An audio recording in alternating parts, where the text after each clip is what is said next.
ಆಹಾರ ಬುತ್ತಿಗೆ ಸ್ವಾಗತ. ಇವತ್ತು ಸಿಂಪಲ್ಲಾಗಿ ಕಡಲೆ ಹಿಟ್ಟು ಪಾಲಕ್ಕು ಮೊಸರಿಂದ ನಾನು ಮಜ್ಜಿಗೆ ಸಾರು ಮಾಡಿ ತೋರಿಸ್ತೀನಿ. ನೋಡಿ ಹೇಗೆ ಮಾಡೋದಂತೆ ನೋಡ್ಕೊಳ್ಳೋಣ ಬನ್ನಿ.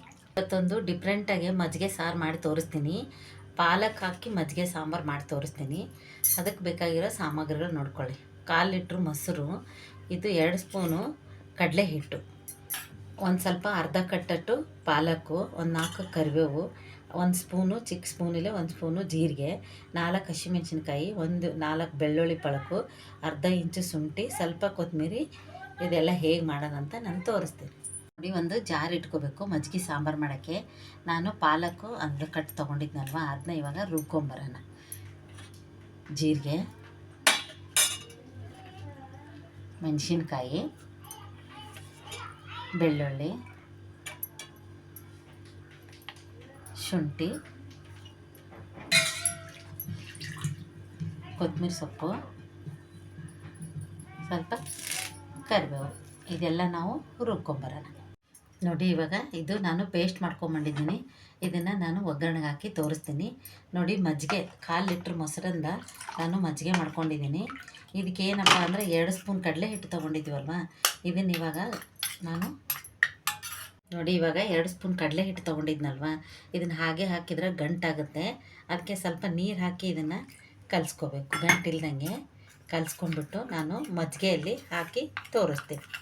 ಇದೊಂಥರ ಪಾಲಕ್ಕು, ಹಸಿಮೆಣ್ಸಿನ್ಕಾಯಿ, ಜೀರಿಗೆ, ಶುಂಠಿ, ಬೆಳ್ಳುಳ್ಳಿ ಹಾಕೋದ್ರಿಂದ ತುಂಬ ಚೆನ್ನಾಗಿರುತ್ತೆ. 2 ದಿವಸ ಇಟ್ಟರು ಕೆಡಲ್ಲ. ಚೆನ್ನಾಗಿ ಕುದಿಸಿ ಇಟ್ಬಿಟ್ರೆ 2 ದಿವಸನೂ ಮಜ್ಜಿಗೆ ಸಾರು ಸೂಪರಾಗಿರುತ್ತೆ. ಇದೊಂಥರ ಹೊಸ ರೀತಿ ಮಜ್ಜಿಗೆ ಸಾರು ಮಾಡಿರೋದು. ನೀವು ಒಂದು ಸತಿ ನೋಡಿ. ನನ್ನ ರೀತಿಯಲ್ಲಿ ನಾನು ಮಾಡಿದ್ದೀನಿ, ನೀವು ಟ್ರೈ ಮಾಡಿ. ಇವಾಗ ನೋಡಿ, ನಾನು ಗಂಟಿಲ್ದಂಗೆ ಮಾಡಿಕೊಂಡು ಈ ಮಜ್ಜಿಗೆಯಲ್ಲಿ ಹಾಕಬೇಕು. ನೀವು ಕಡಲೆ ಹಿಟ್ಟಂತೆ ಅಲ್ಲ, ಜೋಳದ ಹಿಟ್ಟಾದ್ರೂ ಹಾಕೋಬೋದು. ಹಾಕಿಬಿಟ್ಟು ಈ ಥರ ನೀವು ಮಜ್ಜಿಗೆಯಲ್ಲಿ ಕಲಸಿ ರೆಡಿ ಮಾಡಿ ಇಟ್ಕೊಳ್ಳಿ. ಇವಾಗ ನಾನು ಅದನ್ನು ಪಾಲಕ್ಕೆಲ್ಲ ರುಬ್ಕೊಂಡ್ಬಂದಿದ್ದೀನಲ್ವ, ಅದನ್ನು ಒಗ್ಗರಣೆ ಹಾಕಿ ತೋರಿಸ್ತೀನಿ. ನೋಡಿ, ಇವಾಗ ಕಾಯ್ದಿದೆ ಪಾತ್ರೆ. ನಾವು 2ರಿಂದ 3 ಸ್ಪೂನು ಎಣ್ಣೆ ಹಾಕ್ಕೊಳ್ಳೋಣ. ಇವಾಗ ಎಣ್ಣೆ ಕಾಯ್ದಿದೆ. ಸ್ವಲ್ಪ ಸಾಸಿವೆ ಹಾಕೋಬೇಕು, ಮತ್ತು ಜೀರಿಗೆ ಏನು ಹಾಕೋಕ್ಕೆ ಹೋಗಬೇಡಿ. ಸಾಸಿವೆ ಹಾಕಿ ನಾವು ಒಗ್ಗರಣೆ ಹಾಕೋಣ. ಈಗ ಸಾಸಿವೆ ಚಟಪಟ ಅಂತ ಸಿಡ್ದಿದೆ. ಇವಾಗ ನಾನು ರುಬ್ಕೊಂಡ್ಬಂದಿದ್ನಲ್ವ, ಅದನ್ನು ಮಸಾಲೆ ಹಾಕಿ ನಾನು ಸ್ವಲ್ಪ ಇದು ಹಸಿ ವಾಸನೆ ಹೋಗೋವರೆಗೂ ನಾವು ಸ್ವಲ್ಪ ಇದನ್ನು ಫ್ರೈ ಮಾಡ್ಕೊಳ್ಳೋಣ. ಯಾಕಂದರೆ ಸ್ವಲ್ಪ ಚೆನ್ನಾಗಿ ಹಸಿ ವಾಸನೆ ಹೋಗಬೇಕಿದು. ಸ್ವಲ್ಪ ಕುದಿಸೋಣ ಇದಕ್ಕೆ. ಇವಾಗ ಇದಕ್ಕೆ ಅರಿಶಿನ ಪುಡಿ, ಸ್ವಲ್ಪ ಉಪ್ಪು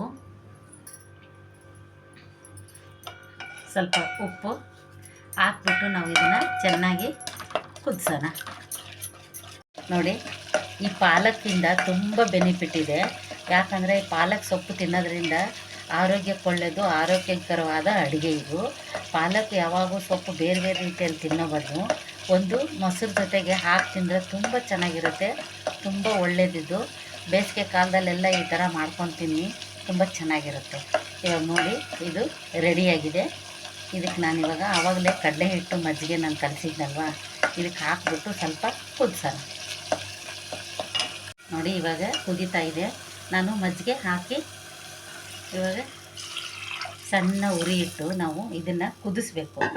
ಇದಕ್ಕೆ ನಾವು ಗಟ್ಟಿ ಬೇಕಾ ತೆಳ್ಳಗೆ ಬೇಕಾ ಅಂತ ನೋಡ್ಕೊಂಡು ನೀವು ಮಾಡ್ಕೋಬೇಕು. ಇವಾಗ ನಾನು ಅದಕ್ಕೆ ನೀರು ಹಾಕ್ತಾಯಿದ್ದೀನಿ.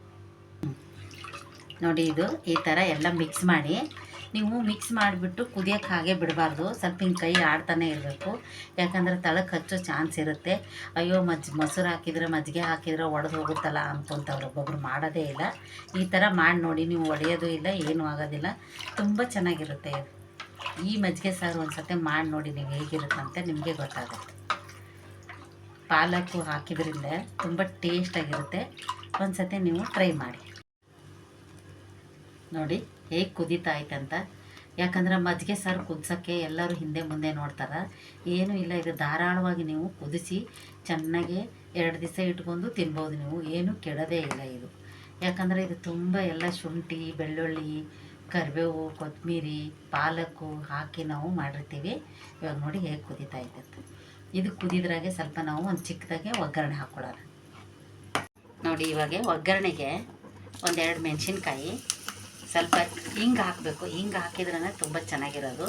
ಸ್ವಲ್ಪ ಹಿಂಗು ಯಾಕಂದ್ರೆ ನಾನು ಆವಾಗಲೇ ಸಾಸಿವೆ ಹಾಕ್ಕೊಂಡಿದ್ದೀನಲ್ವಾ. ಇವಾಗ ಹಿಂಗು, ಕರಿಬೇವು ಸೊಪ್ಪು ನೋಡಿ. ಇವಾಗ ನಾನು ಒಗ್ಗರಣೆ ಹಾಕ್ಕೊಂಬಂದಿದ್ದು ಮಜ್ಜಿಗೆ ಸಾರಿಗೆ ಹಾಕ್ತಾಯಿದ್ದೆ. ಹಾಕಿಬಿಟ್ಟು ಒಂದು ಹಿಂಗೆ ಹಾಕಿ ಒಗ್ಗರಣೆ ಕೊಟ್ಟರೆ ಸೂಪರಾಗಿರುತ್ತೆ.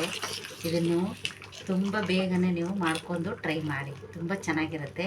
ಇದಕ್ಕೆ ಉಪ್ಪು ಖಾರ ನೋಡಿಬಿಟ್ಟು ನೀವು ಎಷ್ಟು ಬೇಕಂತ ಹಾಕ್ಕೊಂಡು ಟೇಸ್ಟ್ ಮಾಡಿ ನೋಡಿ ಮಾಡ್ಕೋಬೋದು. ಮಜ್ಜಿಗೆ ಸಾರು ರೆಡಿ ಆಯಿತು. ಸರ್ವಿಂಗ್ ಬಾಲ್ಗೆ ನಾನು ಹಾಕಿಬಿಟ್ಟು ತೋರಿಸ್ತೀನಿ ನೋಡಿ. ಮಜ್ಜಿಗೆ ಸಾರು ನಾನು ಹೇಗಾಗಿದೆ ಅಂತ ನಿಮಗೆ ಹಾಕಿ ತೋರಿಸ್ತಾ ಇದ್ದೀನಿ ನೋಡಿ. ಮಜ್ಜಿಗೆ ಸಾರು ಸೂಪರಾಗಿದೆ. ನೀವು ಒಂದು ಸತಿ ಟ್ರೈ ಮಾಡಿ ನೋಡಿ. ಈ ಮಜ್ಜಿಗೆ ಸಾರು ಮಾಡೋದ್ರಿಂದ ತುಂಬ ಸುಲಭ, ತುಂಬ ಈಜಿ. ಬೇಸಿಗೆ ಕಾಲದಲ್ಲೆಲ್ಲ ತುಂಬ ಒಳ್ಳೆಯದಿದು ಆರೋಗ್ಯಕ್ಕೆ. ಈ ಮಜ್ಜಿಗೆ ಸಾರು ನಿಮ್ಗೆ ಇಷ್ಟ ಆದಲ್ಲಿ ಲೈಕ್ ಮಾಡಿ, ಶೇರ್ ಮಾಡಿ, ಸಬ್ಸ್ಕ್ರೈಬ್ ಮಾಡಿ. ನಮಸ್ತೆ.